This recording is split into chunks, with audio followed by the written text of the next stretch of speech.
السلام عليكم ورحمة الله وبركاته. ازيكم عاملين ايه؟ لو مهتم بجديد والمفيد في عالم التطبيقات اشترك في القناة وفعل زر الجرس عشان يوصلك كل ما هو جديد ومفيد في عالم التطبيقات. في القناة عندي اقدر اعرفك التطبيقات الحديثة واللي بتسهل عليك حياتك اليومية والتطبيقات الفيك وكمان التطبيقات الهاكر. النهاردة ان شاء الله مع شرح تطبيق جديد هو اسمه ميسا. التطبيق ده مساحته 49 ميجا، محمله اكتر من 500 الف شخص على مستوى العالم. التطبيق ده من ضمن التطبيقات الغير محترمة، التطبيقات اللي هي بتشجع على الفسق والفجور والزنا والتلاعب بمشاعر الناس والتلاعب بالشهوات بتاعتهم والحاجات دي كلها. التطبيق ده تطبيق خاص بالناس اللي عايز بيدوروا بيبحثوا عن حاجة للشهوة بتاعتهم. تطبيق فتيات، تعارف، مواعدات، مقابلات، زنا، حاجات كلها يعني استغفر الله العظيم يا رب، حاجات اعوذ بالله، ربنا يكفينا ويكفيكوا الشر. تقدر عن طريق التطبيق ده ان انت تخش تتكلم مع واحدة، بيبقى طبعا جايبه لك صورتها منزلة فيديو ليها، تخش تكلمها. طبعا بيكون الغرض من الموضوع ده كله ان هم يلموا فلوس.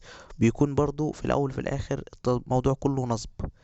بيجيبوا واحدة ياخدوا منها كام صورة، ياخدوا منها فيديو بتتكلم بيه بطريقة معينة علشان تثير شهوة الشباب والرجالة عموما.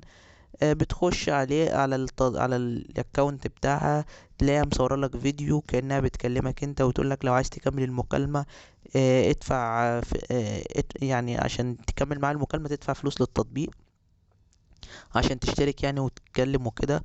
طبعا دي بتكون كلها حاجات نصب. بعد ما بتدفع الفلوس بتيجي تكلمها بتلاقي ما فيش حد بيرد، او تلاقي ممكن تكون شخصية فيك، او ممكن تلاقي يكون شخص يعني راجل مثلا هو عامل واحدة ست هو اللي بيكلمك. فطبعا دي كلها يعني تطبيقات ربنا يكفينا ويكفيكم الشر، تطبيقات حرام.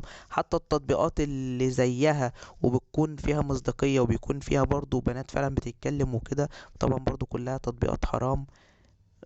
يعني بعيدا عن ان هو نصب بقى ولا مش نصب، هي طبعا تطبيقات حرام، تطبيقات بتتلاعب بشهوة الناس او بتثير شهوة الناس، او بتكون الغرض منها ان هو يعني عشان شهوتك، فانت تدفع بقى الفلوس يعني كل اللي معاك علشان الشهوة اللي عندك دي وعشان الحاجة اللي عندك دي.